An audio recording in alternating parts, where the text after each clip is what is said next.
நாம் ஏன் திமுகவோடு இருக்கிறோம்? நாம் ஏன் காங்கிரஸோடு இருக்கிறோம்?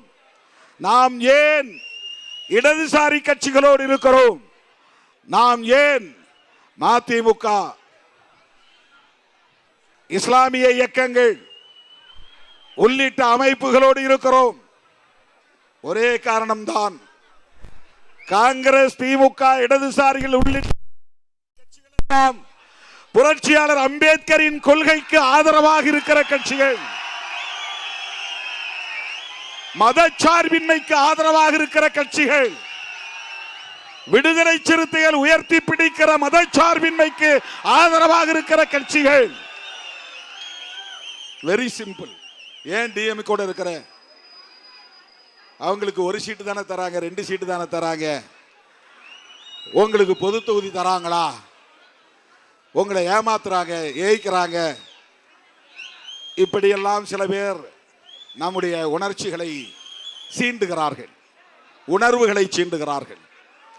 அவர்களுக்காக நான் பதில் சொல்லவில்லை, உங்களுக்கு புரிய வேண்டும் என்பதற்காக சொல்லுகிறேன்.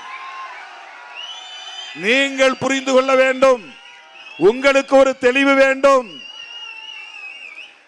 எல்லை போட்டால் எள்ளு கீழே இறங்காது என்கிற அளவுக்கு அடர்த்தியாக இங்கே அமர்ந்திருக்கிற என் உயிரின் உயிரான விடுதலை சிறுத்தைகளே,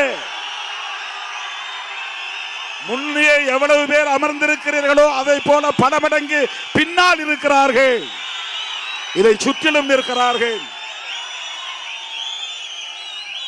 இப்படி என்னை சுற்றி பல்லாயிரக்கணக்கிலே குவிந்திருக்கிற என் உயிரின் உயிரான விடுதலை சிறுத்தைகளே,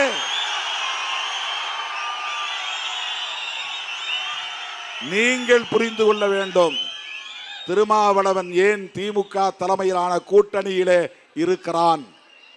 ஒரே ஒரு தெளிவு உங்களுக்கு நான் சொல்ல விரும்புகிறேன். திமுக கூட்டணியின் பெயரே என்ன தெரியுமா?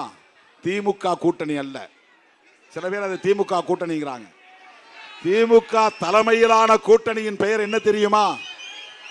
மதசார்பற்ற முற்போக்கு கூட்டணி.